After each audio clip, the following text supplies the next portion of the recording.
I will talk on explainable aesthetics in media archaeological terms. And when I say aesthetics or AIsthetics, I take the original title of this symposium, which is based on a play with letters of the word. Aesthetics, which is normally written with A-E, is now replaced by AI, saying, is there something like a specific aesthetics of artificial intelligence? And I will take this play with letters, this neographism, literally. The prevalent anthropocentrism of questions about ethics of artificial intelligence, or more phenomenologically of the aesthetics of artificial intelligence, will be counterbalanced in my talk by asking instead, is there an implicit artificial intelligence aesthetics of its own? So not related to social questions or aesthetical questions. Is there a specific aesthetics of artificial intelligence of its own? Or what colleague Alien Bogost would call an alien AIsthetics, aesthetics. From the inner technical perspective that can be identified by revealing and opening the black box of deep machine learning. So I am in search of the medium specificity of artificial intelligence. Critical artificial intelligence studies are currently dominated by more discursive concerns to a degree that it risks to miss the core agenda of any philosophy of generative media arts, which is the question concerning its genuine techno-aesthetics. For example, the political so-called bias in products of deep machine learning is discussed concerning questions like the colonialism, the post-colonial prejudices which are involved in the big data training of artificial intelligence, etc.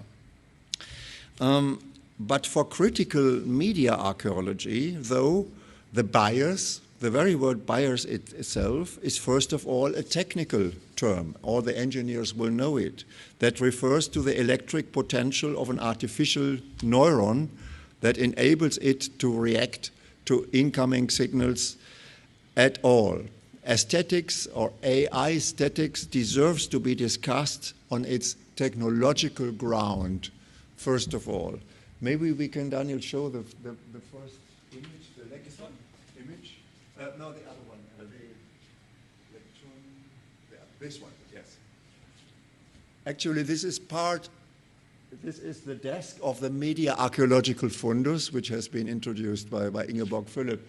With students, we do, from engineering kits, we construct an artificial neuron to simulate visually, this is a little LED oscilloscope, or even to sonify it, to make it audible to our ears.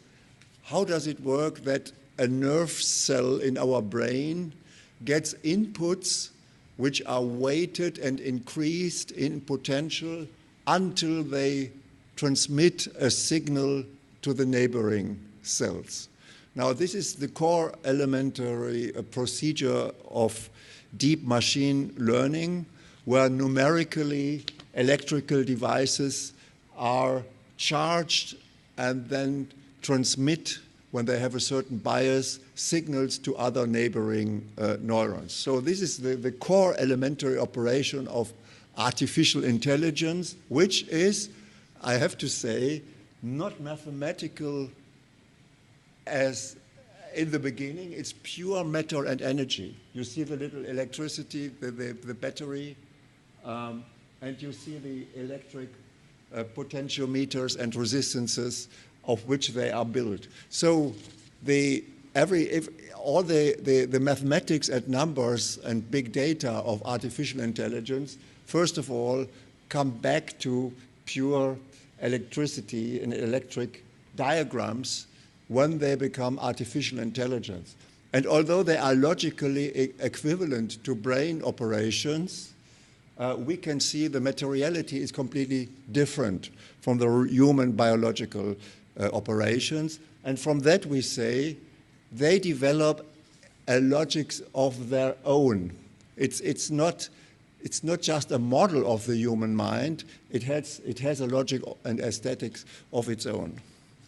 In a radical concretization of Marshall McLuhan's plea to focus not on media content, but on the medium message, media aesthetics is the ability to recognize, for example, the synthesizer circuitry itself when listening to electronic music.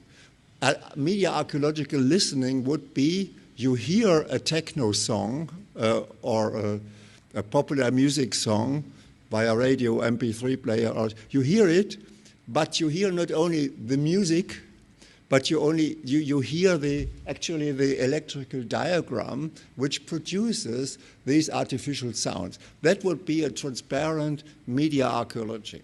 So to have an ear or an eye for the underlying technology itself. And aesthetics or AIsthetics can be transformed into this kind of dimension when we discuss artistic concerns like intentionality, creativity, literally, or responsibility and authorship in terms of the artificial, literally of the artificial, that is the technical agency. Especially with so-called deep machine learning, the emphasis should less focus on the anthropocentric quality of is it really intelligent? That's a very anthropocentric question to AI technology, to say how close does it come to human intelligence. But this is anthropocentric view. Media archaeology would rather look, when we see artificial intelligence, AI or AIsthetics, not look that much on intelligence, but on the A, which is the artificial. Because, again, we see the technical simulation of a human nerve cell is a 100% technical creation, which has, again, an aesthetics of its own. And with this kind of new materialism, we have a different understanding of what is the role of art when it comes to artificial intelligence. Because, as we know, even etymologically, the artificial and the technical are one word. Latin ars and Greek techne. This is art and technology, thought at the same time. But this technical ground, what happens behind the visual surfaces of the machines? And we could even see it yesterday in the exhibition, partly. Mostly the observer is confronted with visual impressions, a visual interface. It's very rare that the artists reveal the technical and the mathematical background which constantly produces this live event.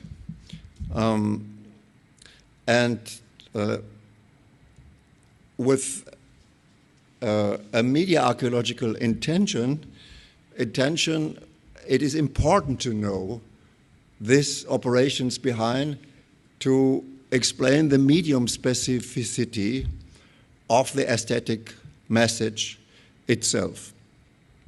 So, just like aesthetics refers to the signal processing, sub-symbolic level of technical operations themselves, with artificial intelligence, medium specificity does not exclusively relate to the material anymore. How it has been discussed for painting and sculpture by Lessing or Clement Greenberg, they said, look at the medium specificity of art by looking at its materiality, the screen or the sculpture materiality. This has been part of modernist art aesthetics. But now with technological art, with media art, another element comes in, which is the entanglement of matter, which used to be the materiality of traditional art. But nowadays, matter is entangled with the techno-mathematical regime, both with electronics and with mathematics. The most material, electronics, and the most sophisticated, abstract mathematical. Now this is a different ground which has to be excavated and made transparent by critical media archaeology. If the classical cybernetic information aesthetics developed by mathematician Birkhoff, who calculated the measure of pleasure which is derived by the relation between order and disorder in an artwork. This has been developed then by Abraham Moll in Paris or by Max Bense in Stuttgart in Germany and by many others. The first generation of a heroic generative media, cybernetic media art. This has been already a radical break with conventional artistic aesthetics indeed. And what happens nowadays? The essential idea behind AI tools which you might use, like Stable Diffusion or Midjourney, which you use to generate AI imagery, has been inspired by non-equilibrium statistical physics. Now we see how radically this physical materiality and mathematical sophistication is now the background of generative AI products, artistic products. And the question is, can the production of artificial intelligence works still be experienced or understood if it's only reduced to the aesthetic perception? How much can humans, by their aesthetic perception, which means what they can see, what they can hear, maybe sometimes even touch, how much can the mechanism which is going on behind be revealed? So is aesthetics helpful, or does it even prevent understanding the power of artificial intelligence? So here, media archaeology is in alliance with so-called XAI, which is a short term for explainable artificial intelligence. It's of utmost importance that artificial intelligence remains critically explainable, which is not easy, because even most programmers would say that they cannot predict how the algorithms behave when they are combined with big data to produce things like text, like in ChatGPT, or images, or even videos nowadays. It's advancing fast. So that is why media archaeology aims at whitening the black box of artificial intelligence beyond the merely aesthetic perception. And to what degree then can artistic works help to get insight into artificial intelligence? One thing is to make use of artificial intelligence, but I think the role of art as well should be critical to reveal the mechanisms as well. The achievements of so-called exact aesthetics, a nice term coined by Max Bense once, has been the field of media artistic research sometimes. And we have in the Cortil Gallery installation one piece where other artists paid tribute to this heroic exact aesthetics effort of Herbert Franke and Max Bense and others, and Frieda Nake. In its ancient sense, I had said it already, the artistic primarily refers to the technical and to the artificial indeed. Techno-aesthetics migrated in the meantime from the human body-mind, which has been the first agency of producing artistic works, to the mind machine itself. And while the cultural or the human user perspective still logocentrically subjects AI image generation to verbal tagging in the training phase and to verbal prompts in a new art of description, a different generative aesthetics arises. A specific mode of artistic thinking in media art becomes artistic tinkering, not thinking or thinkering, a mixture of tinkering, experiment with the materiality, experiment with the code and the algorithms. This is the tinkering element, but artists do it consciously. It's a kind of artistic thinking. So thinkering, this is a neologism termed by Erkki Hutamo, another important media archaeologist.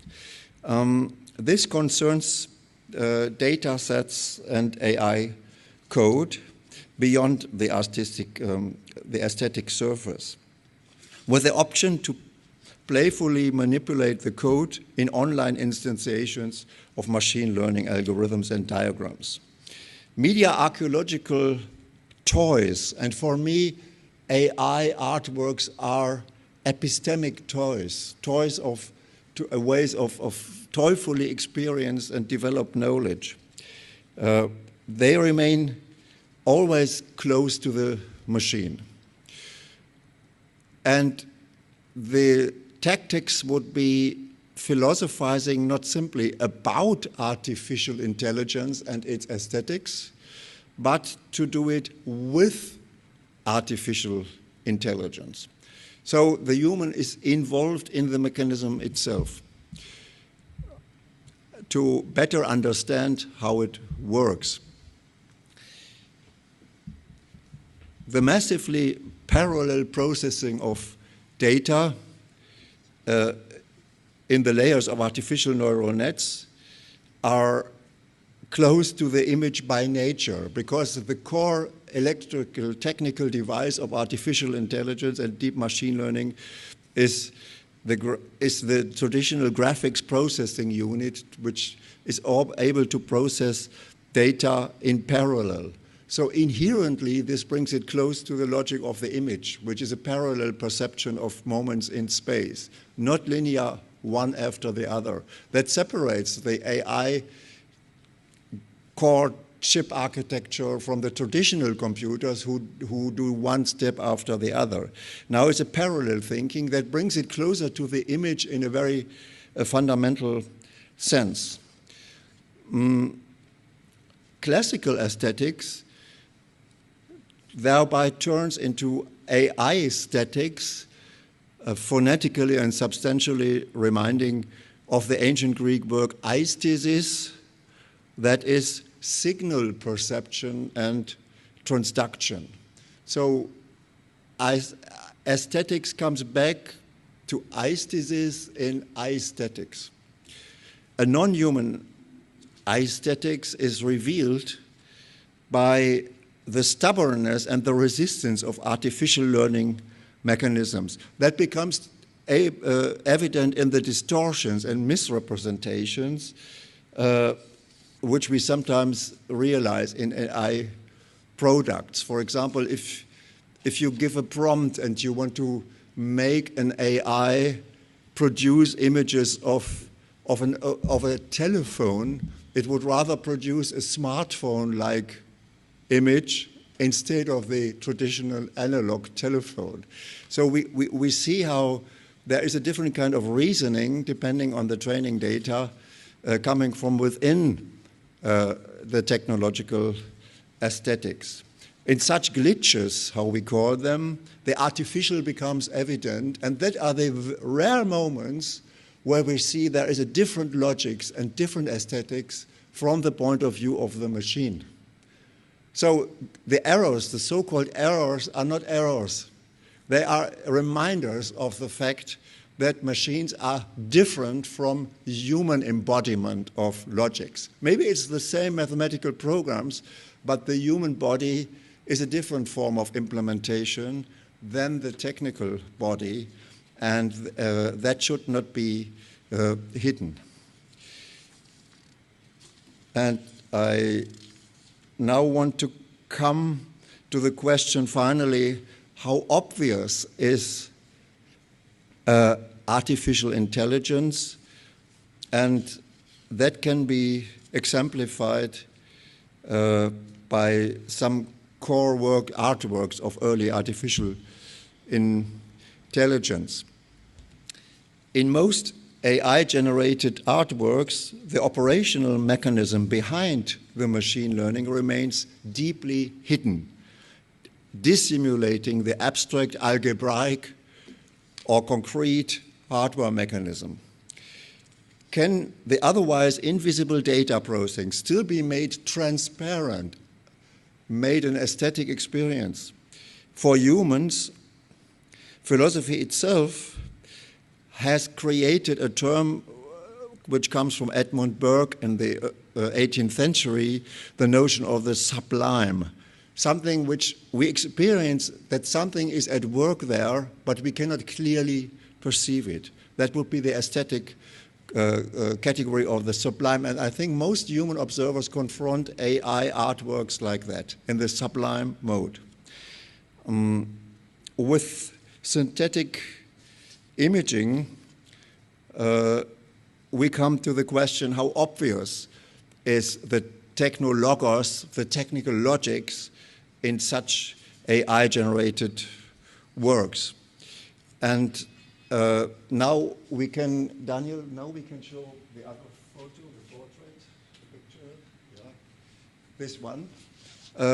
What we see here, you probably all know it. This is one of the first AI-generated images, the portrait of Edmond de Bellamy, which had been successful on the art market. It was sold for many, many thousand pounds at Christie's in London. That was the moment where suddenly the art market accepted AI-generated products. Now, this famous portrait of Edmond de Bellamy was created by the computer art collective Obvious. But the interesting thing now is a little detail. Look at the artistic picture signature here. It does not say Obvious or the name of the collective. And now we can switch to the last one. It's this. It's one of the core formulas of an so-called generative adversarial neural net that created this image. So even the programmers said the real author of this product is a mathematical formula. I would really like, maybe afterwards or in the pause, that you help me to say, is it actually a true formula or is it just a simulation? But it's a drastic hint to the fact that aesthetics has now, AIsthEhics is basically a core mathematical operation which is embodied in technology. So it's not even embodied, it's implemented. It's different from the human intellect and human perception, which is embodied and related to our sense perception, our audio perception. So it's a categorically completely different kind of aesthetics which is going on here. And so when it's understood most literally, the nice neographism or neologism of this conference, AIsthEhics, remains an oxymoron. There can be an aesthetics of synthetic AI artwork as products, but there can be no aesthesis of machine learning as a revelation of the inner logics of the machine. The ambivalent last message I want to put into discussion is, although obviously there is an aesthetic appeal of AI generative artworks, the aesthetic level hinders us to be confronted with the radical techno-mathematical existence of artificial intelligence. So either the artists reveal this mechanism behind, or they cheat the observer by the surface. That would be my provocative final remark. I don't know if we have time for a short discussion. I would be happy to take critical remarks. If I put this formula into Google, would they be able to explain? So why isn't there a sort of a mathematical Google which makes it for non-mathematicians possible maybe to, because we can read a text, but most people would not be able to decide. But you cannot put out the formula outside of the context. Yeah. So you have to know the notions that are used here and everything. So in order to explain the formula, you really need to take some time and analyze this. Mm-hmm. We can talk about that, but at the moment I cannot say anything about the formula. Yeah, so that would even then add to my final remark, which was a bit provocative, that the media artists or AI artists, they cheat the observer. Okay. Even now, if they even say the mechanism behind is a mathematical or a techno-mathematical mechanism, they know that for most observers that would be not decipherable. So that would mean that art recedes on the purely aesthetic level and gives up the ambition to give critical insight. So that would be my question to the artists as well. How do they see their role? Do they submit to AI and say, this mechanism which I actually use to produce artworks is so complicated technically and mathematically that on that level I cannot offer enlightenment, not even aesthetic enlightenment to the observer. I have to reduce myself to the mere surface. That would be a problem for the role of art when it comes to AI. I cannot give you this answer. Maybe our artist would like to say a word, or what do you think? Would you like? Because, yeah, maybe, because in your artwork, which we can see in the Quartier Gallery, what I like is, of course, most people would first be attracted by the visual surface, but whether you intended it or not, if one goes around, one sees the microprocessors behind. Even the mathematics is another question, but at least we see the productive mechanism behind, which is open. I don't know if it was by intention by you or not. Yeah, it was intention, because I like to open the process of and the technology behind the work. Yes. I was previously working with oscillographics and visual sound representation of works, so yeah, I like the idea of opening the work, showing the code of, mostly my media is software and a software code, yeah, and then video and then sound.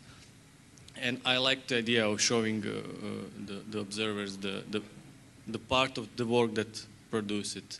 But most of the time people are not interested and afraid of technology, like common observers of artwork that are not educated in technology. They are most of the time afraid of when they see some code or wires. They're just like, oh, what's this? I'm afraid. But yeah, I like the idea of opening. And on matter of that formula, probably there is a paper if it's a GAN or some other algorithm. Yeah, it's a GAN. There is probably paper of whole method of reconstructing, but always there is a data set of portraits. I know this work, and the artist put the history of portrait or or his work? I don't know. Well, the artist used digitized historical portraits, and because nowadays we have those image archives, which are digitally available, these image data banks. And by that, by portraits of 17th and 18th century, they trained it. And then they left this to the machine, to the gun, where actually, which is interesting for art historians, because that one artificial network generates by random something, and then an independent artificial neural network, the so-called discriminator, judges, because it has been trained by human data, whether this is supposed to be an image or a portrait and not. And then the generator responds and tries to cheat the discriminator, as if the art critic, it's called really the discriminator, as if the art critic is still there but becomes one of your artificial neural nets. And then there is another generative artistry, the machine, which produces images which look like random or noise, and they are in a constant rivalry. That's why it's called adversarial. But this is a mechanism which we used from human culture. There are human artists and human art critics, now happens within the machine. And this is, I think this is a very radical step, that even the aesthetic discussion is not between humans anymore, and not between humans and machines anymore, like it was in the 1960s. There would be computer-generated art, but there would still be human art historians or art critics to judge it. Now it takes place within the machine. And this is the radical provocation, I think, which is nowadays taking place.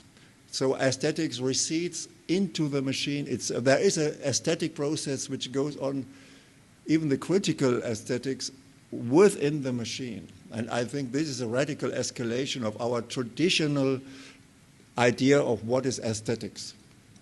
Yeah, but thank you.